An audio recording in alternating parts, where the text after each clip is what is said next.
로마서 1장 1절에서 4절까지 15절에서 17절까지 말씀입니다. 신약성경 239쪽 로마서 1장 1절에서 4절까지 15절에서 17절까지 말씀입니다.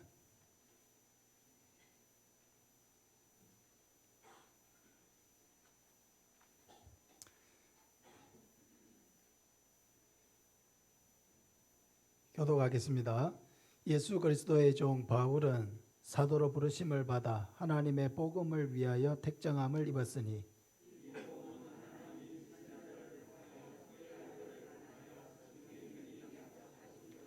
그의 아들에 관하여 말하면 육신으로는 다윗의 혈통에서 나셨고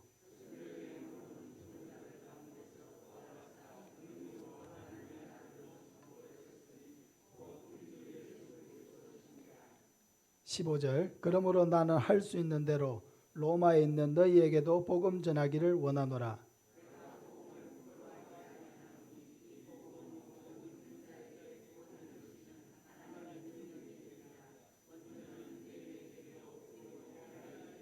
함께 읽습니다.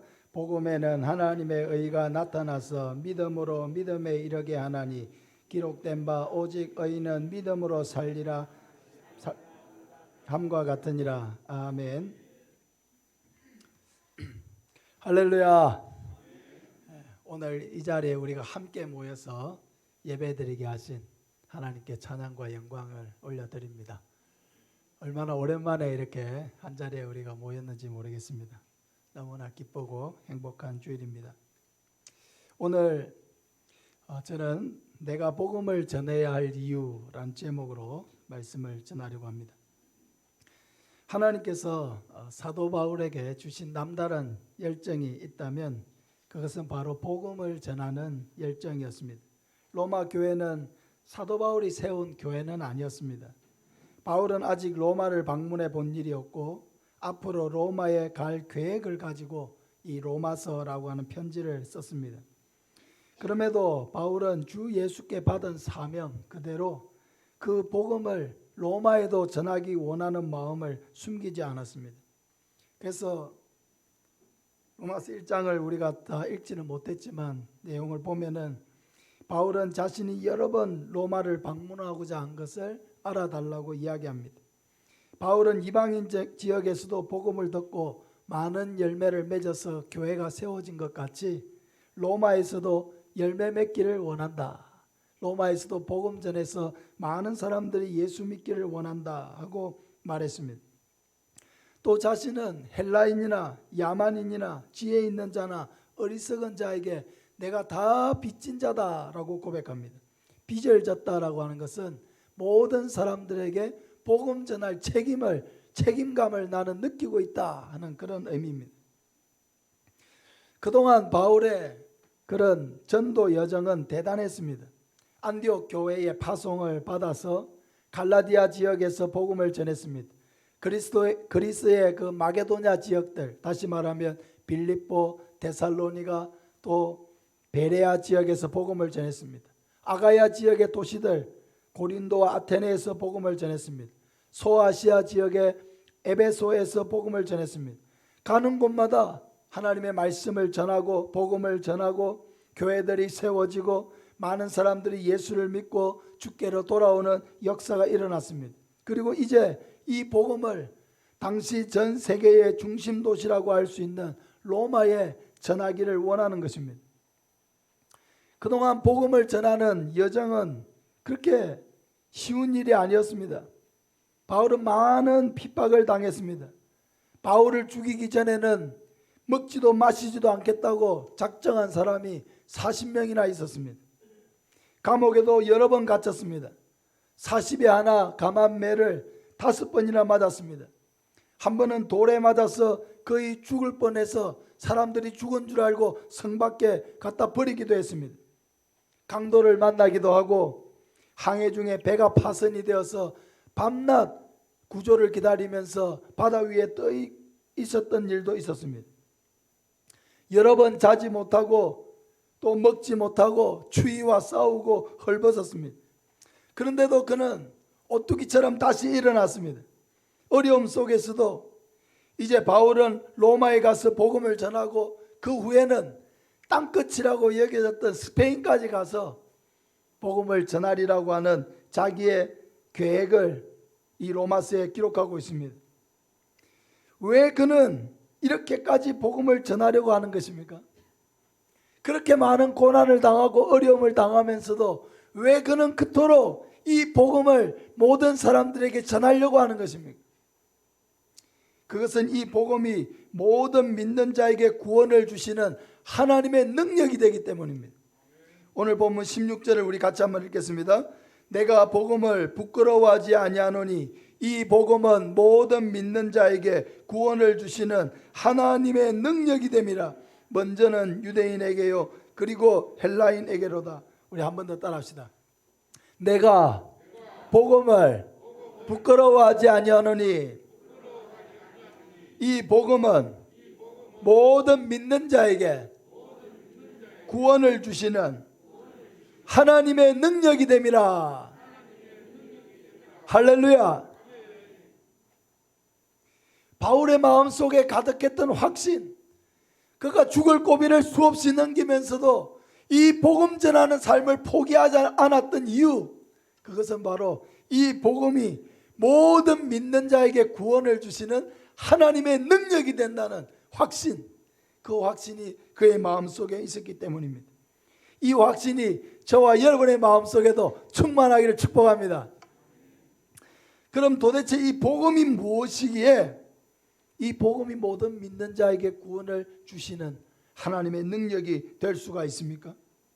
첫째로 복음은 예수님이 이 땅에 오셨다는 것입니다. 할렐루야. 따라합시다. 복음은 예수님이 이 땅에 오셨다는 것입니다. 예수님이 이 땅에 오신 게 복음이에요. 2절에 보면은 이 복음은 하나님이 선지자들을 통하여 그의 아들에 관하여 성경에 미리 약속하신 것이라. 그의 아들에 관하여 말하면 육신으로는 다윗의 혈통에서 나셨고 탄생하셨다는 것이죠. 성탄절은 전 세계 최고의 축제가 아닙니까? 성탄절은 예수님이 이 땅에 오신 것을 축하하며 기뻐하는 날입니다. 왜 예수님이 이 땅에 오신 것이 온 세상이 함께 기뻐하고 축하해야 될 일입니까? 그것은 바로 하나님이 다윗의 혈통을 통해 이 땅에 보내시리라고 약속하신 그 구원자가 바로 예수 그리스도이기 때문입니다. 그럼 예수님이 왜 이 땅에 오셔야 했습니까? 예수님이 오시지 않고는 인간이 가지고 있던 그 모든 죄의 문제를 해결할 수 있는 방법이 없었기 때문입니다. 에베소서 2장 1절에 보면 그는 허물과 죄로 죽었던 너희를 살리셨도다. 그때에 너희는 그 가운데서 행하여 이 세상의 풍조를 따르고 공중의 권세 잡은 자를 따랐으니 곧 지금 불순종의 아들들 가운데 역사하는 영이라고 말씀하고 있습니다. 공중의 권세 잡은 자가 누구입니까? 사탄이죠. 아담과 하와가 하나님의 명령을 거부하고 사탄을 따라서 하나님이 금하신 열매를 따먹었을 때에 그것은 이제 하나님의 통치를 거부하고 나는 사탄의 지배를 받는 사람으로 살겠습니다 하고 사탄에게 자기의 삶을 내어준 것이나 다름이 없었습니다. 그래서 그때부터 죄는 모든 사람 위에서 왕노릇하기 시작했습니다. 왜 모든 사람이 다 죽어야 합니까?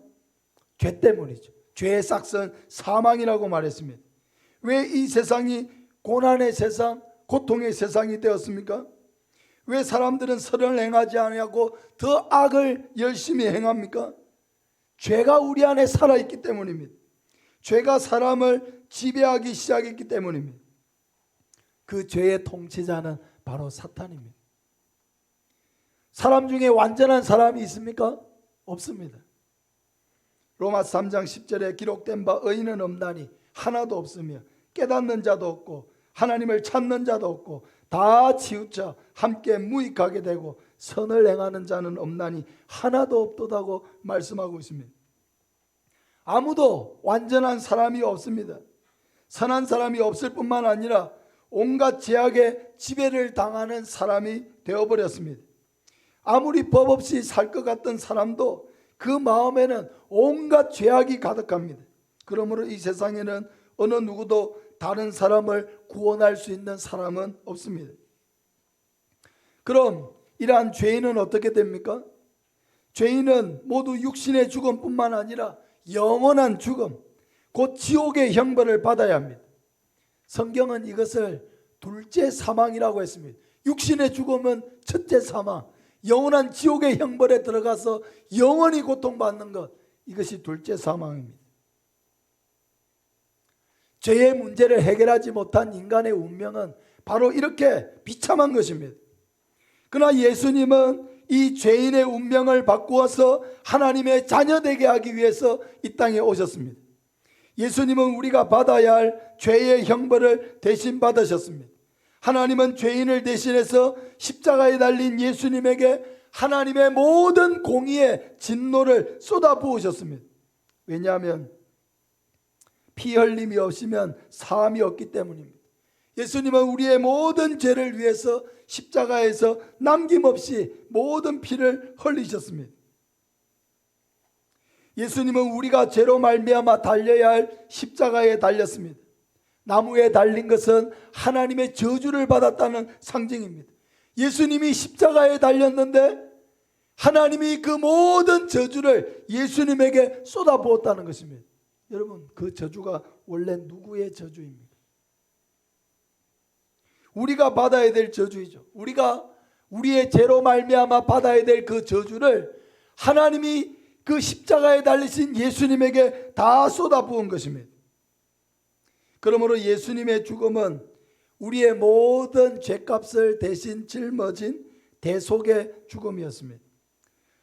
이사야 53장 5절 이하에 그가 찔림은 우리의 허물 때문이요 그가 상함은 우리의 죄악 때문이라. 그가 징계를 받음으로 우리는 평안을 누리고 그가 채찍에 맞음으로 우리는 나음을 받았도다. 우리는 다 양 같아서 그릇 행하여 각기 제 길로 갔거늘 여호와께서는 우리 모두의 죄악을 그에게 담당시키셨다고 말씀하고 있는 것입니다.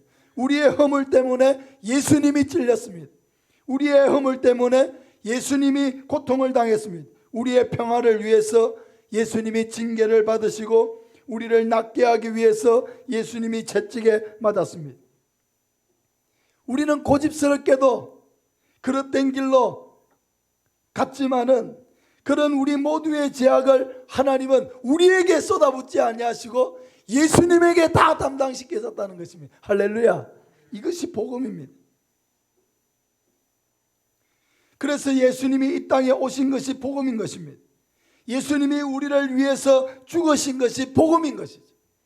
그 예수님이 이 땅에 오셔서 우리의 모든 죄를 청산하셨다는 것이 복음입니다. 할렐루야. 둘째로 복음은 예수님이 죽으실 뿐만 아니라 다시 살아나셨다는 사실입니다. 4절에 보면 성결의 영어로는 죽은 자들 가운데서 부활하사 능력으로 하나님의 아들로 선포되셨으니 곧 우리 주 예수 그리스도시니라 하고 말씀하고 있습니다. 예수님이 우리를 대신하여 십자가에서 죽으심으로 우리의 모든 죄를 청산하셨다 하는 이것이 복음의 중요한 내용이라면, 또 하나의 복음의 중요한 내용은 바로 그 죽으신 예수님이 다시 살아나셨다는 것입니다. 모든 죄는 사람을 죽음 아래에 가두었습니다. 그러나 예수님은 죽음의 권세를 이기고 살아나셨습니다. 사도행전 10장 38절 이하에 보면은 하나님이 나사렛 예수에게 성령과 능력을 기름 붓듯 하셨으며 그가 두루 다니시며 선한 일을 행하시고 마귀에게 눌린 모든 사람을 고치셨으니 이는 하나님이 함께 하셨습니다. 우리는 유대인의 땅과 예루살렘에서 그가 행하신 모든 일의 증인이라. 그들이 나무에 달아 죽였으나 하나님이 사흘 만에 다시 살리셨다고 말씀하고 있습니다. 예수님은 죽음에서 다시 살아나셨습니다. 십자가에 달려 죽으셨고 돌무덤에 안치되셨지만 예수님은 3일 만에 다시 살아나셨습니다. 완전한 죽음 후에 완전한 생명으로 다시 살아나셨습니다. 예수님은 그 부활하신 후에 그 부활의 확실함을 많은 사람들에게 보여서 증거하시고 알게 하셨습니다. 예수님은 부활하신 후에 막달라 마리아에게 나타나셨습니다. 예수님은 부활하신 후에 예수님의 무덤에 향품과 향료를 가지고 왔던 두 여인에게 나타나셨습니다. 예수님은 엠마오로 가던 두 제자에게 나타나셨습니다. 예수님은 베드로에게 나타나셨습니다. 예수님은 도마가 없는 10 제자에게 나타나셨습니다. 예수님은 디베랴 바닷가에서 제자들에게 나타나셨습니다. 예수님은 도마를 포함한 11 제자에게 다시 나타나셨습니다. 그때 도마는 못에 찔린 예수님의 손과 창에 찔린 예수님의 옆구리를 만져본 후에 이렇게 고백했죠. 나의 주님이시여 나의 하나님이시니이다. 할렐루야. 그러나 예수님은 도마에게 이렇게 말씀하셨습니다. 너는 나를 본고로 믿느냐? 보지 않고 믿는 자들은 복되도다. 우리는 예수님의 부활을 직접적으로 눈으로 목격한 자들은 아니지만 믿음으로 예수님의 부활이 사실인 것을 알고 믿고 있습니다. 그러므로 우리는 도마보다도 더 복된 자들인 것을 믿으시기를 바랍니다. 예수님은 부활하신 후에 40일 동안 이 땅에 계시면서 성경에 기록된 것만 10번 나타나셔서 부활하신 몸을 사람들에게 보여주셨습니다. 특별히 예수님은 500여 형제들에게 일시에 부활하신 몸을 보여주셨습니다. 고린도전서 15장 4절 이하에 장사 지낸 바 되셨다가 성경대로 사흘 만에 다시 살아나사 게바에게 보이시고 후에 12 제자에게와 그 후에 500여 형제에게 일시에 보이셨나니 그 중에 지금까지 대다수는 살아있고 어떤 사람은 잠들었으며 그 후에 야고보에게 보이셨으며 그 후에 모든 사도에게와 맨 나중에 만삭되지 못하여 난 자 같은 내게도 보이셨느니라. 이 로마서를 기록하고 있는 사도 바울 그 자신도 예수님의 부활을 목격한 목격자입니다. 사도 바울이 고린도 교회에 편지를 쓰고 있을 당시에도 예수님의 부활을 동시에 목격했던 500여 형제들 가운데 대다수는 살아있었다는 것이죠. 다른 말로 하면 사도 바울이 거짓으로 말할 수 없었다는 것입니다. 복음은 바로 예수님이 우리 죄를 위하여 십자가에서 죽으셨다가 그 죽음을 이기시고 다시 살아나셨다는 이 사실입니다. 예수님은 친히 부활의 몸을 보여주셨고 많은 제자들과 성도들이 예수님의 부활을 몸소 체험한 목격자들이었습니다. 그러므로 초대교회의 복음은 다른 것이 아니라 바로 그 예수님의 죽으심과 부활 그 자체였습니다.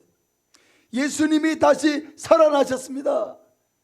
우리 모든 사람은 죄로 말미암아 죽음 아래에 갇혔지만 예수님은 그 죽음을 이기고 다시 살아나셨습니다. 예수님의 제자들은 스스로를 부활의 증인이라고 표현했습니다. 사도행전 2장 29절에 형제들아 내가 조상 다윗에 대하여 담대히 말할 수 있노니 다윗이 죽어 장사되어 그 묘가 오늘까지 우리 중에 있도다. 그는 선지자라 하나님이 이미 맹세하사 그 자손 중에서 한 사람을 그 위에 앉게 하리라 하심을 알고 미리 본거로 그리스도의 부활을 말하되 그가 음부에 버림이 되지 않고 그의 육신이 썩음을 당하지 아니하시리라 하더니 이 예수를 하나님이 살리신지라 우리가 다 이 일의 증인이로다. 다윗은 예수님이 이 땅에 오시기 약 1000년 전에 살았던 사람입니다. 그 다윗이 하나님의 계시를 받아서 그리스도의 부활을 미리 보면서 증거했다는 것이죠. 그가 음부에 버림이 되지 않고 그의 육신이 썩음을 당하지 아니하리라 예수님의 부활을 증언했는데 바로 예수님이 그 예언의 말씀대로 하나님이 다시 살리셨다는 것이죠. 그리고 그 부활을 목격한 예수님의 제자들과 성도들은 바로 그 모든 일에 보고 들은 것의 증인이라고 자신을 소개하고 있는 것입니다. 예수님의 부활이 왜 중요합니까? 그것은 예수님의 부활이 우리 모든 믿는 자의 부활을 보증하는 사건이기 때문입니다. 만일 죽은 자의 부활이 없다고 하면 예수님도 다시 살아나지 않았을 것입니다. 예수님의 부활이 없다면 우리의 믿음도 다 헛것이고 기독교도 다른 종교와 다를 바 없는 하나의 인간의 종교에 불과했을 것입니다. 그러나 예수님은 다시 살아나셨습니다.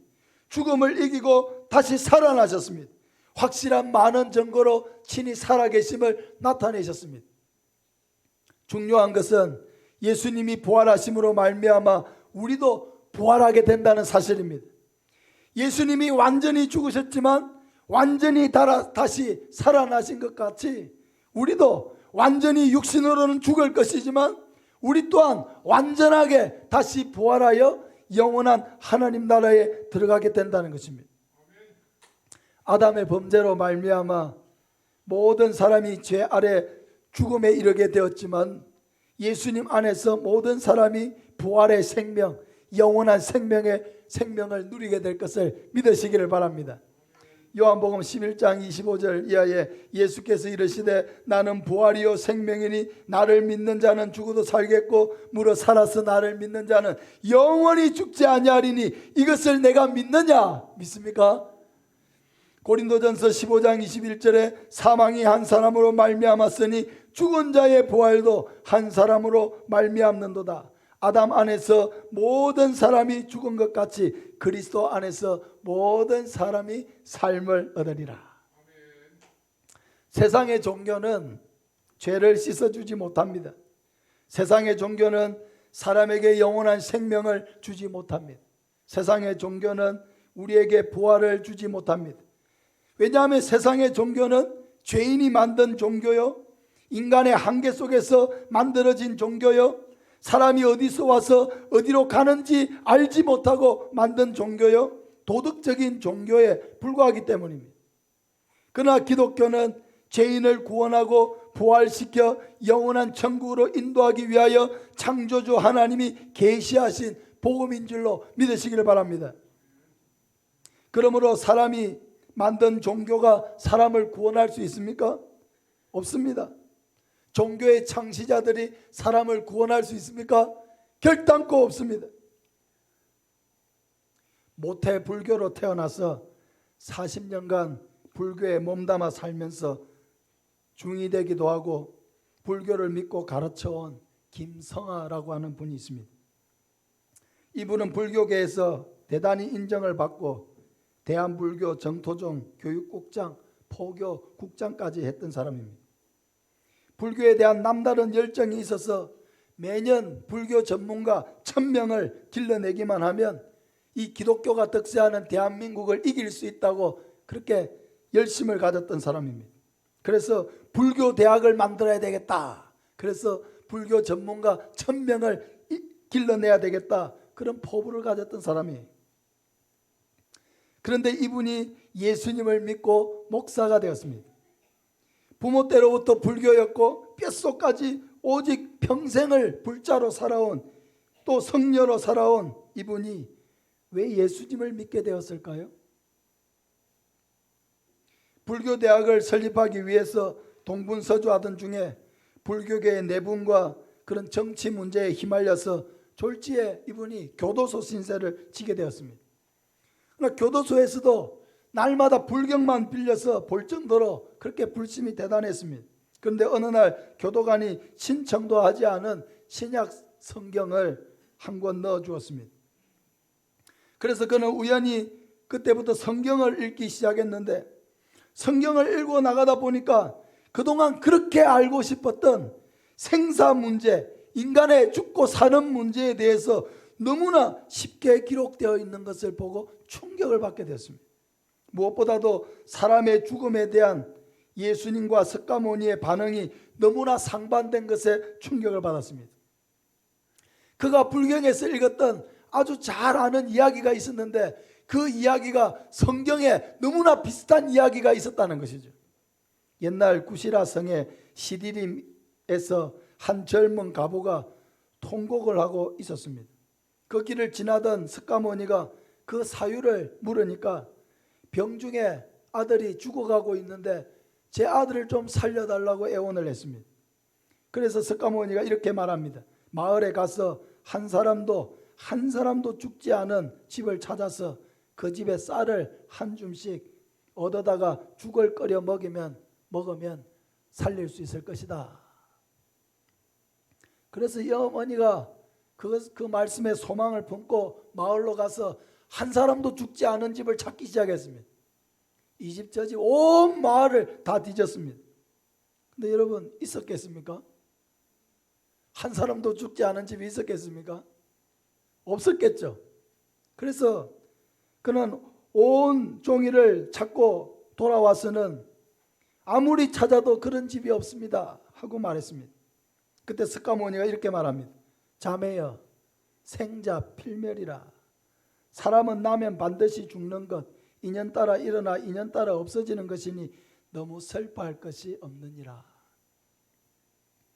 불경을 많이 읽어서 이 이야기를 너무나 잘 알고 있었던 김성하 씨는 성경 누가복음 7장을 읽다가 충격을 받게 되었습니다.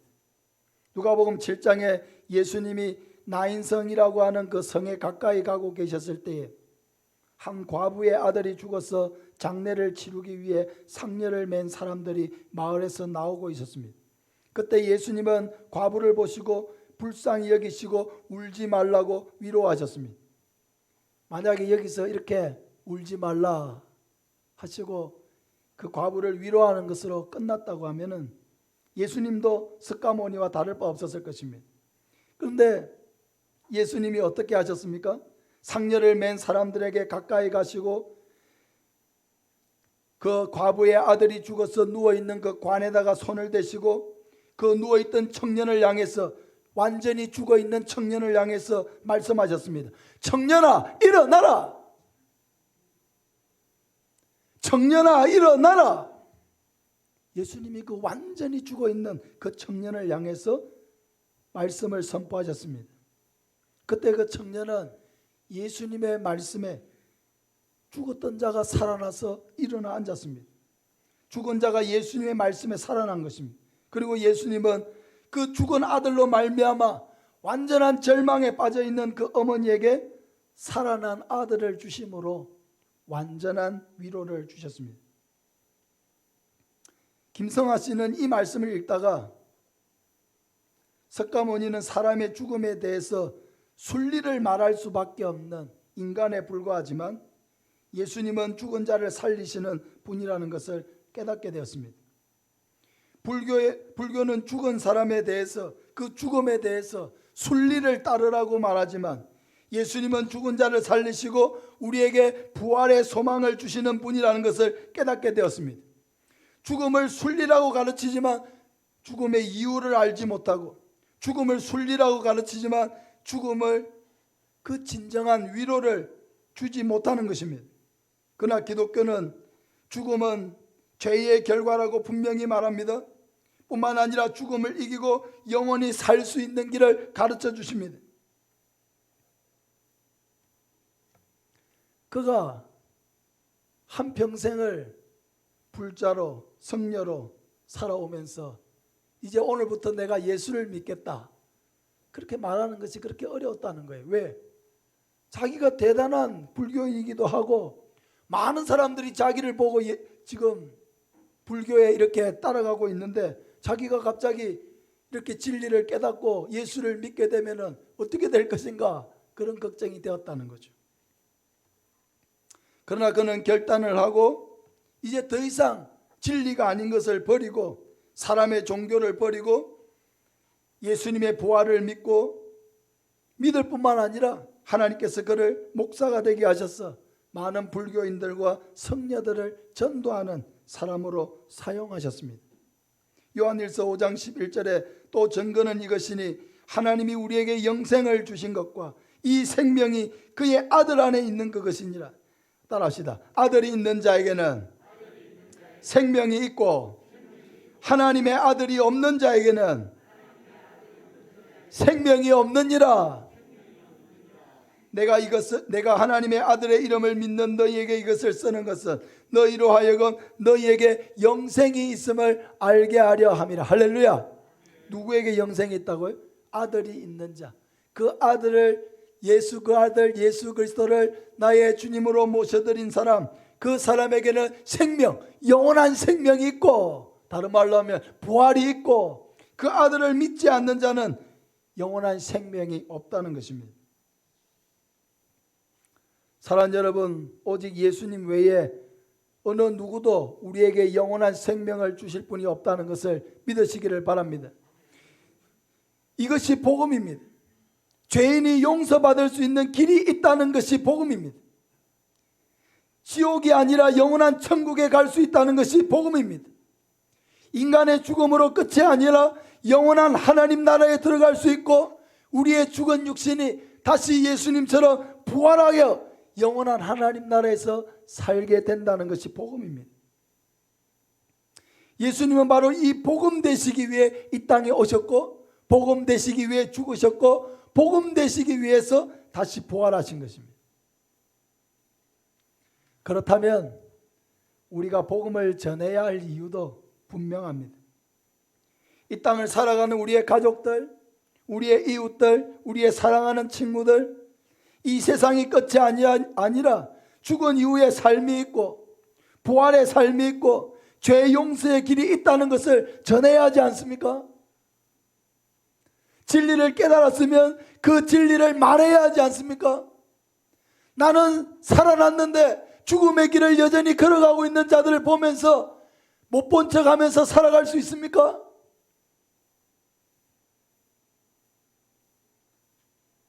우리에게는 내가 알게 된 이 영생의 길, 부활의 길, 죄 용서의 길, 이 복음을 전해야 될 사명이 우리에게 있다는 것을 믿으시기를 바랍니다.